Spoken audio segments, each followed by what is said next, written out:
Miguel Tejada's dark crimes weren't just about steroids. He also got in trouble for giving false testimony, but the real shocker was that he had been lying about his age since he first joined the MLB. When all his truth finally came out, it led to plenty of controversy, a suspension, and even some time behind bars. His dark crimes stretched beyond the field, and it all started when he got tangled up in the steroid mess that rocked Major League Baseball. Back in 2005, Rafael Palmeiro, one of the biggest names in the sport at the time, tested positive for steroids and got hit with a 10-game suspension. But instead of taking the fall alone, Palmeiro pointed the finger at Tejada, telling an arbitration panel that a supplement Tejada had given him was the reason steroids ended up in his system. It was a bold accusation, but Tejada wasn't having it. He quickly fired back, saying he had never given Palmeiro anything illegal, just vitamin B12, a perfectly legal substance under MLB rules. Things got even more heated when the Baltimore Sun reported that the Health Policy Advisory Committee, the group that oversees baseball's drug testing program, completely cleared Tejada of any wrongdoing. Not only that, but they also criticized the media for even suggesting that Tejada had been handing out steroids to other players. For a moment, it seemed like he was off the hook, but that was just the beginning. Around the same time, former slugger Jose Canseco dropped his infamous book, Juiced, which blew the lid off MLB's steroid problem. Canseco didn't have any direct proof that Tejada was using, but he mentioned that he had talked to him about steroids and later noticed how much more physically defined he looked the next season. Then came 2006, and things got even messier. During a federal raid in June, former pitcher Jason Grimsley reportedly named Tejada as a steroid user while talking to federal agents. The Los Angeles Times ran with the story, claiming Tejada was one of 5 names redacted in court documents. But just a few days later, the Washington Post threw a curveball, reporting that the Times story had significant inaccuracies, according to U.S. Attorney Kevin Ryan. Tejada and the other players named in the report immediately denied everything, trying to put the whole ordeal behind them. But in 2007, his name popped up again, this time in the infamous Mitchell report. According to the report, Tejada had received $1,500 worth of steroids. As if all of this wasn't bad enough, in early 2008, another huge controversy surfaced, one that had nothing to do with steroids but still put Tejada in trouble. Congressman Henry Waxman asked the Justice Department to investigate whether Tejada had lied to Congress back in 2005 when he was questioned about Rafael Palmeiro. Then, just a few months later, ESPN blindsided Tejada during an interview with documents proving that he had been lying about his age for years. Since the beginning of his career, he had claimed to be born in 1976, but his real birth certificate from the Dominican Republic showed he was actually born in 1974 as Miguel Tejada. The moment was awkward, to say the least. Tejada, caught completely off guard, started fumbling with his microphone and asking who the interviewer was even talking about. Then, before things could get worse, he stormed off the set, ending the interview on a dramatic note. A few days before the interview aired, he finally admitted the truth. He was actually 2 years older than he had claimed. But the trouble didn't stop there. In early 2009, he was officially charged with lying to Congress about performance-enhancing drugs in baseball. The very next day, he pleaded guilty, facing the possibility of a year in federal prison and even deportation. Luckily for him, he ended up getting off relatively easy, receiving 1 year of probation instead of jail time. Just when it seemed like Tejada might finally be in the clear, another major suspension hit in 2013. This time, it wasn't steroids, it was amphetamines. He tested positive twice for Adderall, a prescription drug commonly used to treat ADHD. He argued that he had been approved by MLB to take it, but his permission expired in April 2013, and he never got it renewed. MLB wasn't buying the excuse, and he was handed a massive 105-game suspension, the 3rd longest non-lifetime ban for drug use in MLB history. Now let's turn our attention to his time on the field and see how he truly performed in the game. He started to get noticed as a young player in the Oakland athletics system. He had power, energy, and the ability to make big plays, but like many young hitters, he needed time to develop. In 1997, he spent most of the season with the Edmonton Trappers, Oakland's AAA team, before being called up to the majors late in the year. Oakland was struggling at the time, and although Tejada only hit .202 in 26 games, the team saw promise in him. He wasn't just another minor leaguer passing through. They believed he could be a big part of their future, and they were right. After his short time in the majors, he went back to AAA and played a big role in helping the Trappers win the Pacific Coast League championship. That kind of experience, playing under pressure and coming through in big moments, only made the A's believe in him more. So when the 1998 season began, they gave him the starting shortstop job, his chance to prove he belonged in the big leagues. He finished the 1998 season with a .233 batting average and 11 home runs. It wasn't amazing, but it showed promise. The next year he improved, raising his average to 251 and nearly doubling his home runs to 21. He was still learning, but he was getting better. Like Tejada, the A's were also improving. After struggling in the mid-90s, they were finally becoming competitive again. By 1999, they won 87 games. They didn't make the playoffs, but it was clear they were building something special. Then came 2000, the year everything changed.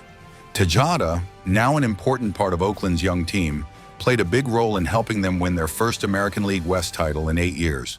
While first baseman Jason Giambi won the MVP with an amazing season, Tejada also made a big impact, hitting .275 with 30 home runs. His power at shortstop made him one of the team's most important players. The A's won 91 games that year, and for the first time in a long time, there was real excitement in Oakland. But success brought bigger challenges, and their first playoff test was a tough one, facing the New York Yankees in the American League Division Series. The A's fought hard, forcing a Game 5, but in the end, the Yankees won and ended Oakland's season. In 2001, he followed up his big season with another strong year, batting .267 with 31 home runs. By now, it was clear he wasn't just a good player, he was turning into a star. The A's kept improving, finishing the season with an impressive 102-60 record, which earned them the American League wildcard spot. But once again, they faced the Yankees in the playoffs, and once again, it ended in heartbreak. The A's took a strong 2-0 lead in the series and looked ready to finally beat the defending champs. But the Yankees, famous for their playoff comebacks, won 3 straight games and knocked Oakland out. The 2002 season was when everything finally clicked for him. It was his breakout year, the season that made him one of the biggest names in baseball. But it wasn't just about his own success. The Oakland A's needed him to play a much bigger role. Going into that season, the team had lost 2 of its best hitters. Jason Giambi, their top slugger, left in free agency to join the Yankees.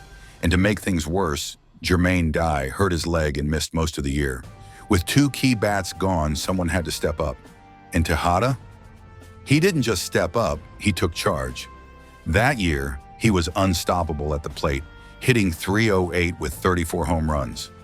But what made his season special wasn't just the numbers, it was how he came through in the biggest moments. And no moment was bigger than the A's amazing, record-setting 20-game winning streak. Oakland had always been a good team, but this streak made them something more, something special. Every night they found a way to win, and again, Tejada was right in the middle of it. When the streak hit 18 games, he came through against the Minnesota Twins, crushing a 3-run homer off closer Eddie Guardado to give the A's a thrilling 7-5 win. The very next game, as they chased their 19th straight win, he did it again, this time with a bases-loaded, walk-off single against Jason Grimsley of the Kansas City Royals. It felt like they were meant to win. By the end of the regular season, his clutch performances had helped the A's win their second American League West title in 3 years. And for his amazing play, he was named the 2002 American League MVP, proving he was one of the best in the game. But as special as that season was, the ending was all too familiar. For the 3rd straight year, the A's made the playoffs, and for the 3rd straight year, their postseason run ended early. This time, the Minnesota Twins knocked them out in a Game 5 loss. The 2003 season didn't begin the way Tejada or the Oakland A's wanted. After winning MVP the year before, expectations were high, but both the team and their star shortstop had a tough start. Tejada, usually one of the team's best hitters, struggled early, batting under 200 in the first month. For someone who led the offense the year before, it was frustrating. The A's, known for finishing strong, needed to bounce back quickly, and, like in past seasons, they did. He picked up his hitting in the second half, finding his groove at the plate, and as he improved, so did the A's. They climbed back up the standings, battled through a tough division, and by the end of the year, they won their second straight American League West title, making it 3 and 4 seasons. Even though Tejada's numbers weren't quite as explosive as they had been in 2002, he still had a strong year, hitting .278 with 27 home runs. While it was a drop from his MVP campaign, he remained one of the best hitting shortstops in the game and continued to be the heart and soul of Oakland's lineup. But once again, the postseason proved to be their biggest challenge. In the first round of the playoffs, the A's faced off against a powerful Boston Red Sox team, and it quickly turned into a battle. Every game was close, every moment felt bigger than the last, and just like in previous years, the series went the full 5 games. Unfortunately for Oakland, the outcome was again all too familiar. The Red Sox edged them out, knocking the A's out of the playoffs in heartbreaking fashion. Emotions were running high at the end of that series, and Tejada was right in the middle of it. He was furious, especially with Boston's starting pitcher, Derek Lowe. Tejada believed that after the final out, Lowe had directed an obscene gesture toward the A's, rubbing salt in the wound of another painful playoff exit. He didn't hold back his frustration, calling out Lowe for what he saw as unsportsmanlike behavior. Lowe, however, denied any wrongdoing, saying that his celebration was nothing more than a fist pump and not meant as an insult. Whether it was intentional or not, the tension between the two teams was real, and for Tejada, it was just another painful reminder that, once again, Oakland's season had ended too soon. By the end of the 2003 season, Tejada had proven he was one of the best shortstops in baseball. He was a powerhouse hitter, a leader in the clubhouse, and the heart of the Oakland A's. But baseball is a business, and even great players don't always stay. The A's, known for their small budget and focus on young talent, made the tough choice not to bring Tejada back. During the offseason, the Baltimore Orioles saw their opportunity and jumped at the chance to add Tejada to their roster. They believed he could be the guy to help turn things around for their franchise. So they offered him a massive 6-year, $72 million contract, one of the biggest deals of the offseason. Tejada, ready for a new challenge, packed his bags and headed to Baltimore. There was just one small change when he arrived: his jersey number. In Oakland, Tejada had worn number 4, but in Baltimore, that number was off limits. It had been retired in honor of legendary Orioles manager Earl Weaver. So Tejada switched things up and took number 10 instead. Stepping into the Orioles clubhouse, he knew he was following in the footsteps of a baseball legend, Cal Ripken Jr. Ripken had been the face of the Orioles for decades, and Tejada, with his power, durability, and ability to play every day, reminded many fans of the Hall of Famer. It was big shoes to fill, but he didn't back down from the challenge. In fact, he thrived under the pressure. His first season in Baltimore was nothing short of spectacular. He wasted no time making an impact, proving he was worth every penny of that contract. One of the biggest moments of his 2004 season came during the All-Star break, when he put on an absolute show at the Home Run Derby in Houston. Tejada was on fire. He launched an incredible 27 home runs during the contest, breaking records left and right. In the second round alone, he crushed 15 bombs, a record at the time. In the final round, he went head-to-head with hometown favorite Lance Berkman of the Astros and edged him out, winning the Derby with a 5-4 victory. At that moment, Tejada wasn't just a shortstop with power. He was proving he could go toe-to-toe with the league's best sluggers.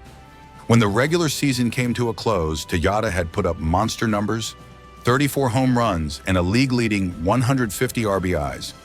That kind of production from a shortstop was rare, and it earned him his first career Silver Slugger Award, given to the best offensive player at each position.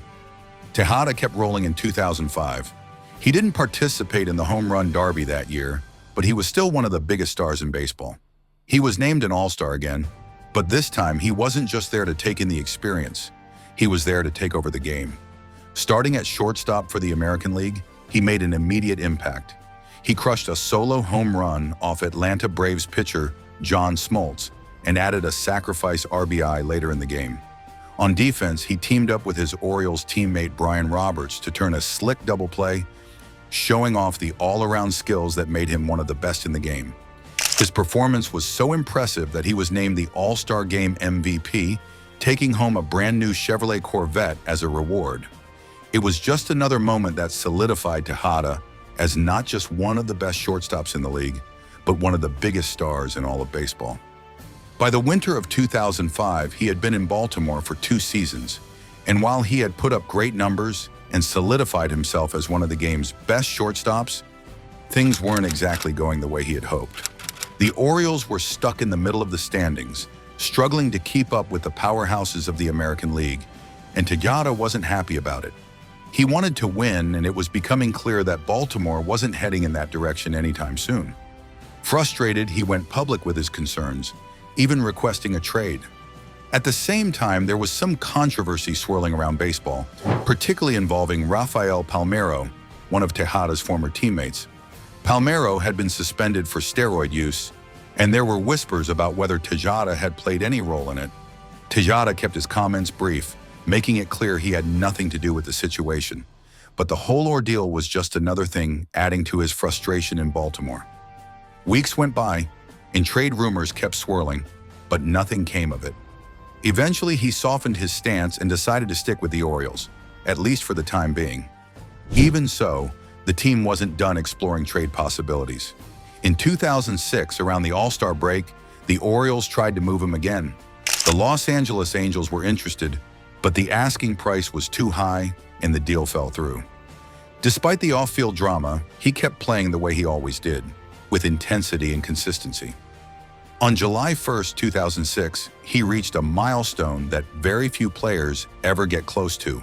He played in his 1,000th consecutive game. To put that in perspective, showing up to work every single day for that long, in a sport as physically demanding as baseball, is an incredible achievement. His streak didn't stop there.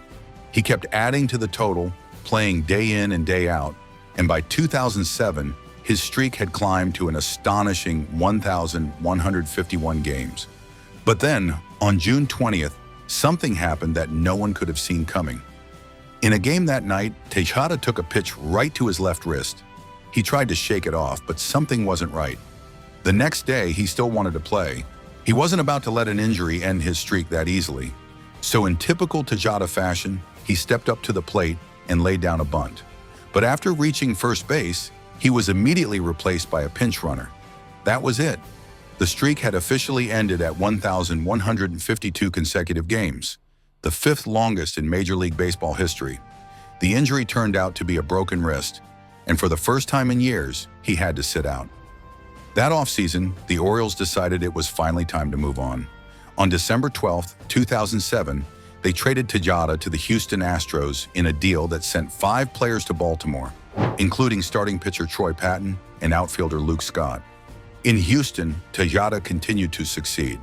On July 7, 2008, he reached another milestone when he scored his 1,000th career run at PNC Park. Later that month, at the All-Star Game, he showed off his all-around skills again. He led off the 8th inning with a single, stole second, and advanced to third on a throwing error before scoring on a sacrifice fly by Adrian Gonzalez. But for all his offensive success, there was one stat that started to stand out for the wrong reasons. In 2008, Tejada grounded into 32 double plays, the most in the entire league. The following year, he did it again, leading the league with 29 double plays grounded into. In fact, he made history, becoming the first player ever to lead the league in grounding into double plays 5 times.